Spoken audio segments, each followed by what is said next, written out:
Thank you, Hannah and Rhubarber and Bud. The time is now 6:53 on this Thursday morning, and here's what you need to know before you go. Duluth schools are among a handful of districts across Minnesota suing the federal government, aiming to stop immigration enforcement near schools. So they're claiming that ICE activity in the state has been an impact on educating students, including in the Twin Ports. Duluth leaders say they have not had any ICE agents present on their campuses since Operation Metro Surge started.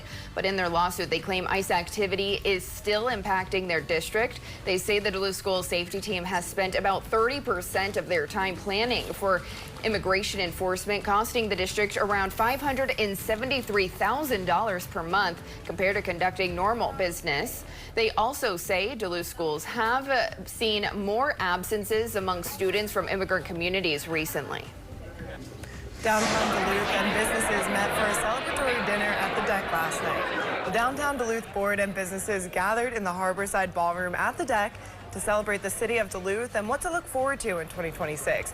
Attendees settled in to hear about Duluth's progress in the past year, involving business and community growth and how to potentially improve. One of the big challenges facing the city every year is housing. Board members say there has been a big push to revitalize downtown Duluth to bring in more families and housing to the area. At Spirit Mountain, Duluth residents can enjoy the ski hills for just $5 today. It's part of Spirit Hearts Duluth Days, their way of thanking locals for the ongoing support. Those $5 lift tickets, Nordic Trail passes, and rentals will be available today and then again on Sunday, February 22nd. There's also some specific times for $5 tubing.